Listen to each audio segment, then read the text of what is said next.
पैसा, धन, मनी, एक ऐसी चीज जो आज तक किसी की नहीं हुई और भिखारी से लेकर बिलियनर तक हर कोई इसे पाना चाहता है। ये सिर्फ एक कागज का टुकड़ा नहीं, ये एक नशा है जिसने हम शिकारियों को लोहारों, सौदागरों और बादशाहों में बदल दिया। ये पैसा ही तो था जिसने जंगल में रहने वाले इंसानों को इन बादलों को छूती इमारतों में रहने पर उकसाया।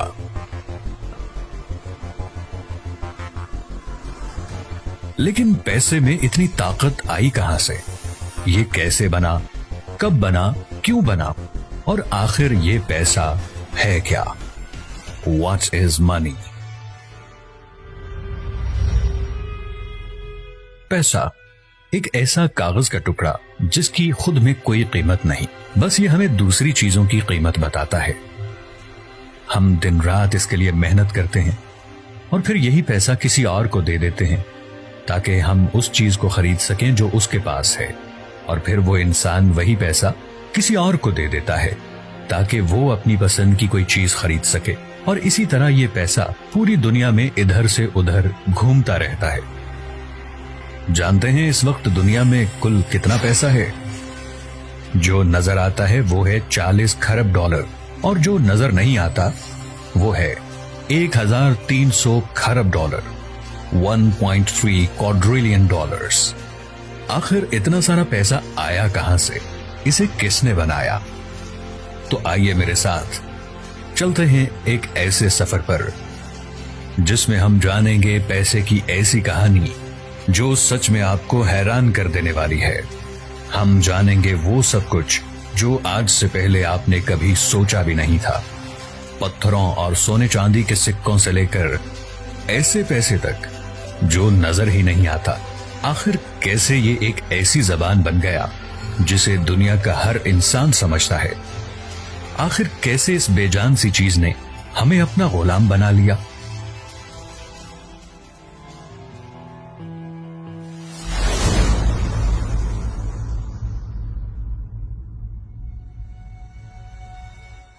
तो आइए चलते हैं आज से 17,000 साल पहले, जब पैसे का नामो निशान तक नहीं था।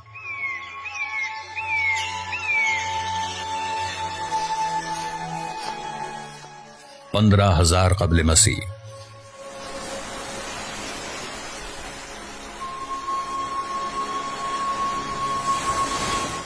ये वो वक्त था जब इंसान छोटे छोटे कबीलों में रहा करते थे और उन सब का सिर्फ एक ही मकसद था,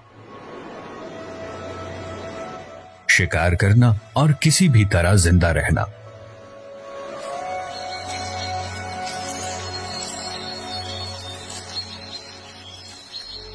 पर शिकार एक ऐसी चीज है जो हर रोज नहीं मिलता, लेकिन भूख तो हर रोज लगती है। ये भूख ही थी जिसने हर कबीले को दूसरे कबीले से कोई चीज लेने और देने पर मजबूर कर दिया। तुम हमें ताजा गोश्त दो और हम तुम्हें अपने हथियार देंगे।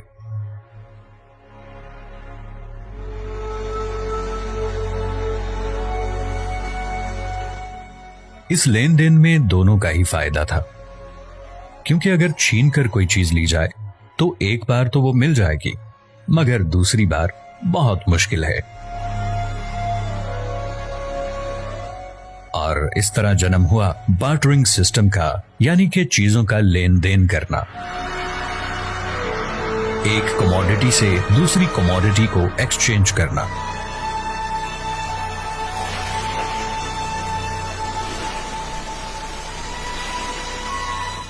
कहा जाता है कि बार्टरिंग सिस्टम की शुरुआत कहीं ना कहीं मेसोपोटामियन ट्राइब्स ने की थी। मेसोपोटामिया साउथ वेस्ट एशिया के एक इलाके का नाम है जहां आज इराक है। यहीं पर मेसोपोटामियन ट्राइब्स रहा करते थे। बार्टरिंग सिस्टम ने यूं जाने कि हमें बदल कर रख दिया। एक दूसरे से लड़ने वाले इंसान अब मिलजुल कर रहने लगे। हर कोई एक दूसरे से ट्रेड करने लगा।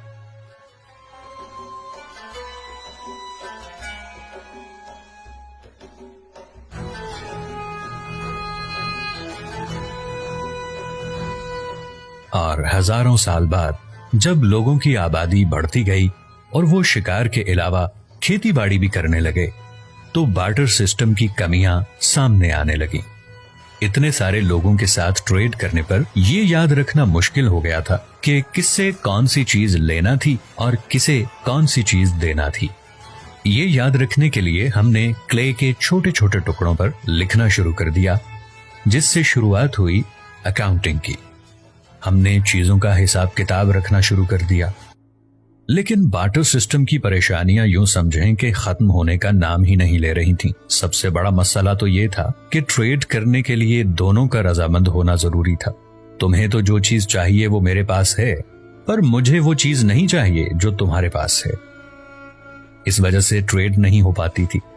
बार्टर सिस्टम के जरिए ट्रेड करना बहुत मुश्किल हो गया था और हमें अब कोई ऐसी चीज चाहिए थी जो सबको चाहिए हो। और इस तरह शुरुआत हुई पैसे की। ये वो पैसा नहीं जो आप समझ रहे हैं, ये थी कमोडिटी मनी। हमने हर उस चीज को पैसा बना लिया जो नायाब थी, जिसे हम खुद भी इस्तेमाल कर सकते थे और हर कोई इसके जरिए ट्रेड करने पर राजी था। जैसे गाय, भैंस, बकरी, कुल्हाड़ी, चाकू, छुरियां, तीर, तलवार, जानवरों की खाल, टोबैको, सॉल्ट, मोर के पंख, वेल टीथ, अल्कोहल, कौरी शेल्स और यहां तक के इंसानों को भी। जी हां, उस वक्त गुलामों को पैसों की तरह इस्तेमाल करना एक आम बात थी। और यह आइलैंड पे तो लोग बड़े बड़े डोनट जैसे पत्थर इस्तेमाल किया करते थे, जिनका वजन 5 टन तक होता था। इन्हें राय स्टोन्स कहा जाता है। इसे एक बार जहां रख दिया, ये वहीं पड़ा रहता था। वो बस ये याद रखते थे कि ये किसका है। कमोडिटी मनी ने हमारी जिंदगी आसान कर दी थी, लेकिन इसकी एक बहुत बड़ी प्रॉब्लम थी। इस बात का पता करना बहुत मुश्किल था कि मेरे पास जो चीज है उसकी कीमत क्या है। हर कमोडिटी मनी अपनी अलग कीमत रखती थी और अब हमें कोई ऐसी चीज चाहिए थी जिसकी कोई एक खास कीमत हो और वो ज्यादा देर तक रह सके, क्योंकि जानवर और अल्कोहल जैसी चीजें वक्त के साथ खराब हो जाती हैं।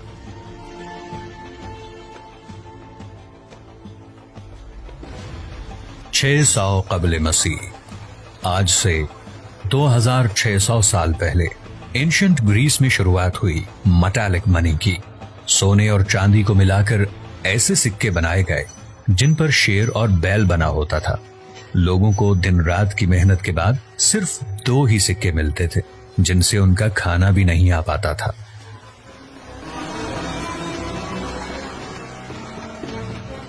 गौर से देखिए इसे। यह है दुनिया का सबसे पहला सिक्का, द लेडियन स्टेटर। कहा जाता है कि सिक्कों की शुरुआत 1000 कबले मसीह में सबसे पहले चाइनीज ने की थी, जो पीतल और तांबे के सिक्के बनाया करते थे। लेकिन लेडियन स्टेटर की तरह उन्हें इस्तेमाल करना लाजिम नहीं था। लेडियन स्टेटर के बाद तो यूं समझें सिक्कों की बारिश होने लगी। हर सल्तनत के बादशाह ने अपने नाम के सिक्के बनाना शुरू कर दिए और हर कोई सिक्के इस्तेमाल करने लगा, क्योंकि इनके जरिए ट्रेड करना बहुत आसान हो गया था। और एक तरह से देखा जाए तो मेटल मनी भी तो कमोडिटी मनी ही थी। सिक्के अगर कम हो तो पता नहीं चलता, और अगर ये ज्यादा हो तो इनकी सबसे बड़ी कमजोरी सामने आने लगती है। 500 कबले मसीह, ये वो दौर था जब ओवरसीज ट्रेडिंग जोरों शोर से चल रही थी और ये सारा ट्रेड होता था सिक्कों में। और सिक्के जितने ज्यादा हों उतना ही ज्यादा उनका वजन होता है, और वजन ज्यादा होने की वजह से वो समुद्री जहाज में जगह भी ज्यादा लेते थे और उन्हें ट्रांसपोर्ट करने में बहुत वक्त लगता था, जिसकी वजह से सिक्कों के चोरी होने का खतरा बहुत बढ़ जाता था। और तो और सिक्कों को गिना तो जा सकता था, लेकिन इतने ज्यादा सिक्के भला कौन गिने। अब हमें कोई ऐसी चीज चाहिए थी जो हल्की हो, जिसे आसानी से शिफ्ट, स्टोर और काउंट किया जा सके। एक बहुत मशहूर कहावत है, everybody likes progress but nobody likes change. हर कोई तरक्की तो करना चाहता है, मगर वो बदलना नहीं चाहता। और यही हुआ पेपर मनी के साथ।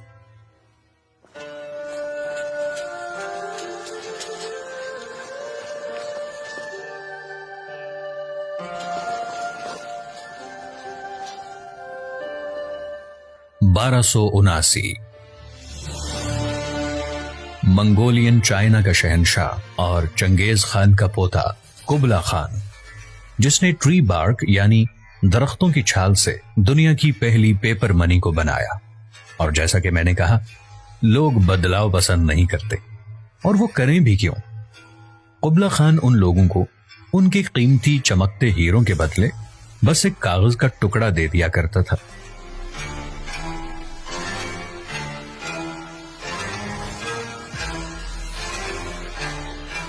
पर कुबला खान की पेपर मनी को जो लेने से इनकार करता,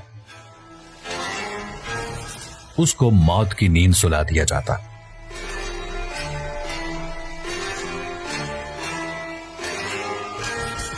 दरअसल ये थी तो पेपर मनी, लेकिन इसे कहते हैं IOU यानी IOU यानी मैं तुम्हारा कर्जदार हूं। ये कागज ले जाओ और जब चाहो वापस देकर अपने सोने के सिक्के ले जाना। और लोगों ने सोचा, इस कागज को सोने चांदी में बदलवाना ही क्यों, इसे ही ट्रेड करते हैं। और सिक्कों की ही तरह ये आइडिया चाइना के बाहर हर जगह फैलने लगा, और जाने अनजाने में एक ऐसी ताकत की शुरुआत होने वाली थी जिसे रोकना नामुमकिन था, और वो ताकत थी बैंक्स। पेपर मनी की वजह से इंटरनेशनल ट्रेडिंग इस इंतहा तक बढ़ गई कि IOUs यानी उस वक्त की पेपर मनी हर किसी के पास होने लगी। और यहीं पर कुछ ऐसे लोग जो पैसे के प्यासे थे, वो लोगों से उनके सोने के सिक्के लेकर उन्हें IOUs देने लगे। पर IOU एक ऐसी चीज थी जो वो जितना चाहे छाप सकते थे, और लोग भी वो पेपर मनी लेने लगे क्योंकि उन्हें सोने के सिक्कों के चोरी होने का डर रहता था। और आप तो ये जानते हैं कि बैंक पैसा कैसे कमाता है, उधार देकर। और अब वो मिनी बैंक उन लोगों को IOUs उधार देने लगा, जिसकी वजह से शहर के अंदर पेपर मनी बहुत ज्यादा हो गई। और पेपर मनी ज्यादा होने की वजह से एक ऐसी चीज सामने आई जिसे कहते हैं इन्फ्लेशन यानी कि महंगाई। जो चीज 1 IOU की थी वो बढ़कर 10 IOU की हो गई। उस बैंक में इतने सोने के सिक्के नहीं थे जितनी पूरे शहर में पेपर मनी थी। और जब लोगों को यह पता चला कि IOUs की कीमत कम हो रही है, तो वो अपने सोने के सिक्के लेने के लिए उस बैंक की तरफ भागे। और उस बैंक के पास उन सबको देने के लिए कुछ भी नहीं था। लोगों का बैंक्स पर से भरोसा उठ गया, और कई सालों तक किसी ने बैंक पर गौर ही नहीं किया। अब वो अपने सोने के सिक्के घर में छुपा कर रखने लगे, जिससे पैसे का सर्कुलेशन बहुत कम हो गया था, और बहुत सी परेशानियां सामने आने लगी थी।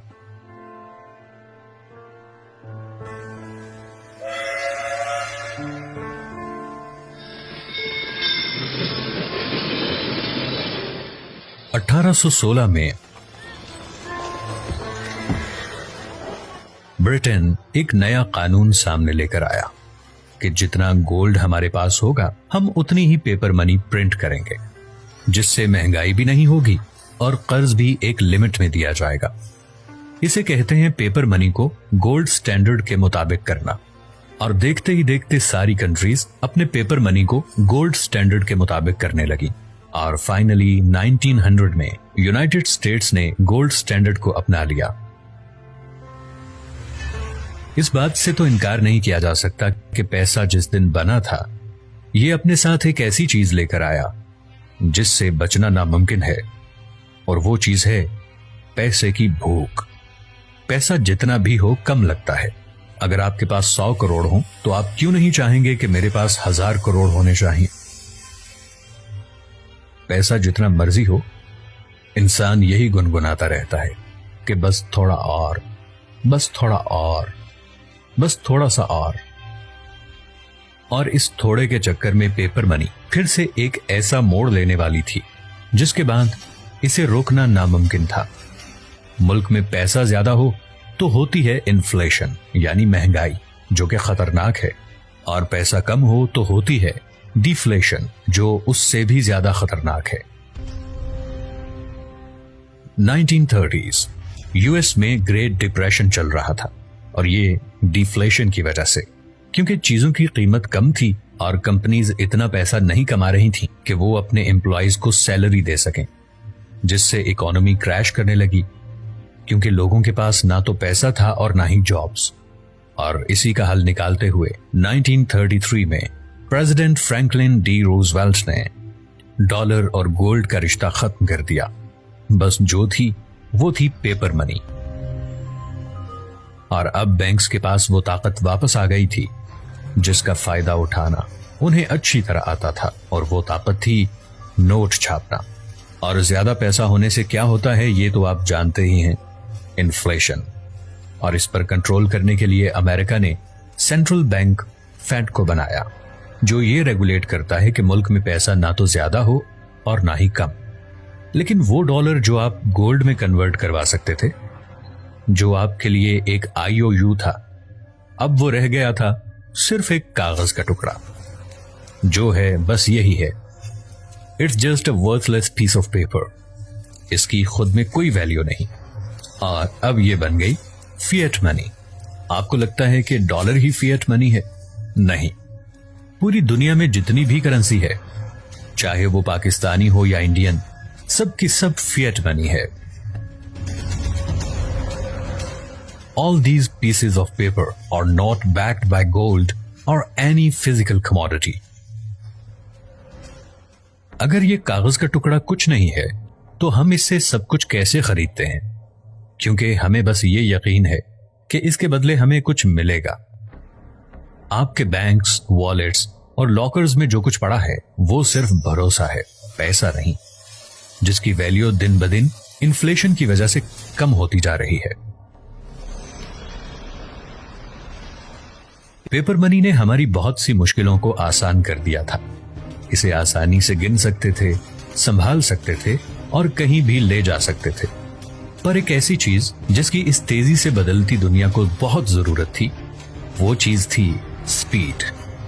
पेपर मनी को आसानी से ले जाया तो जा सकता है, पर उसमें वक्त लगता है। अब हमें कोई ऐसी चीज चाहिए थी जिससे हम पैसे को कुछ नैनो सेकंड्स में दूसरे को ट्रांसफर कर सके। और 1980s में लॉन्च हुआ ई मनी, डिजिटल मनी। लाखों करोड़ों की ट्रांजैक्शंस सिर्फ चंद सेकंड्स में, ना चोरी होने का डर, ना गिनने की जरूरत। और तो और बैंक्स को अब कुछ प्रिंट भी नहीं करना पड़ेगा, बस कंप्यूटर पर कुछ नंबर टाइप किए और पैसा बन गया। सच तो यह है कि इस स्पीड की दुनिया में हम डिजिटल मनी के बगैर रह ही नहीं सकते। हम घर बैठे बैठे सिर्फ एक क्लिक पर हर चीज खरीद सकते हैं। डिजिटल मनी दुनिया के एक कोने से दूसरे कोने तक 1 सेकंड से भी कम वक्त में पहुंच जाती है। लेकिन डिजिटल मनी की भी एक बहुत बड़ी कमी है, वो है हैकिंग। इसे हैक करना मुश्किल तो है, लेकिन नामुमकिन नहीं। और इसी चीज से कोसों दूर 2009 में लॉन्च हुआ एक ऐसा पैसा जिसे हैक करना नामुमकिन है। मैं बात कर रहा हूं क्रिप्टो करेंसी की, बिटकॉइन। नाम तो सुना होगा। Credit cards, cheques, online payments, ये सब गवर्नमेंट के रूल्स एंड रेगुलेशंस के मुताबिक होता है। पर बिटकॉइन एक ऐसा पैसा है जिसका गवर्नमेंट से कुछ भी लेना देना नहीं, और ना ही ये किसी फिएट मनी यानी पेपर मनी से जुड़ा है। जो है वो बस कुछ नंबर्स। हम तो इसे बनाने वाले का सिर्फ नाम ही जानते हैं, सतोशी नाकामोटो, और कुछ नहीं। इस पर कोई भी गवर्नमेंट रूल्स अप्लाई ना होने की वजह से इसे इल्लीगल ट्रांजैक्शंस में आसानी से यूज किया जा सकता है। जितनी ज्यादा इल्लीगल ट्रांजैक्शंस उतना ही ज्यादा क्राइम, जितना ज्यादा क्राइम उतना ही ज्यादा एक कंट्री को नुकसान। बिटकॉइन चाहे जैसा भी है, पर इसकी ब्लॉकचेन टेक्नोलॉजी क्रेडिट कार्ड्स और ऑनलाइन पेमेंट्स में यूज होने वाली टेक्नोलॉजी से हजारों साल आगे है। इसे हैक करना इम्पॉसिबल है। एक बिटकॉइन को हैक करने में शायद 1 अरब साल लग जाएंगे, या फिर उससे भी ज्यादा। जानते हैं, जब बिटकॉइन 2009 में लॉन्च हुआ था तो एक बिटकॉइन $0 का था, और 2011 में इसकी कीमत थी सिर्फ $1, और 2021 में एक बिटकॉइन की कीमत थी $60,000। पाकिस्तानी 1,05 लाख रुपए और इंडियन 45 लाख रुपए। अब ये कोई स्कैम है या सच में अमीर होने का कोई तरीका, ये तो वक्त के साथ ही पता चलेगा। पर एक बार पीछे मुड़कर तो देखिए इस दुनिया को। इस दुनिया ने थोड़े से वक्त में कितनी तरक्की कर ली है। सिर्फ चंद हजार सालों में हम सोने चांदी के सिक्कों से ऐसे पैसे पर आ गए जो नजर ही नहीं आता। हमने इस पैसे को अपने फायदे के लिए बनाया था, लेकिन शायद हमें इसका नुकसान हो रहा है। आप पूरा महीना सुबह से लेकर शाम तक काम करते हैं और महीने के आखिर में आपको क्या मिलता है? सिर्फ कुछ कागज के टुकड़े या स्क्रीन पर नजर आने वाले कुछ नंबर्स। आपको यह समझना होगा कि दुनिया पैसे पर नहीं, भरोसे पर चलती है, और जो हमें नजर आता है वो और कुछ नहीं, सिर्फ नजर का धोखा है। अब यह सवाल उठता है कि हम करें भी तो क्या करें? पैसा हमारी जिंदगी का हिस्सा है। आपको सबसे पहले असली पैसे को पहचानना होगा, और असली पैसे को पहचानने का सिर्फ एक ही तरीका है। वो चीज जिसकी कीमत वक्त के साथ बढ़े, कम ना हो, वो असली पैसा है। पेपर मनी की कीमत हर साल महंगाई की वजह से कम हो जाती है, और सच कहा जाए तो ये सिलसिला कभी नहीं रुकने वाला। लेकिन आप इस चीज से बच सकते हैं असली पैसे में इन्वेस्ट करके, जिसकी खुद में कोई वैल्यू हो। जानते हैं, इस दुनिया में जितना भी पैसा है, अगर सारा का सारा हर इंसान में बराबर तकसीम कर दिया जाए तो वो पैसा वहीं वापस पहुंच जाएगा जहां से वो आया था। लेकिन क्यों? क्योंकि इस दुनिया में जितने भी अमीर लोग हैं वो पैसे को समझते हैं, उसे जानते हैं। वो पैसे के लिए काम नहीं करते, बल्कि पैसा उनके लिए काम करता है। और जिस दिन आप इसे समझ गए तो आपकी जिंदगी हमेशा के लिए बदल जाएगी। पर यह सब करने से पहले आपको अपने आप को फाइनेंशियली एजुकेट करना होगा। जो वक्त आप हुकूमत और महंगाई को गालियां देने में जाया कर रहे हैं, वही वक्त आप अपनी फाइनेंशियल एजुकेशन पर लगाएं, क्योंकि कुछ नहीं बदलने वाला। आपको खुद को बदलना होगा। The more you learn, the more you earn.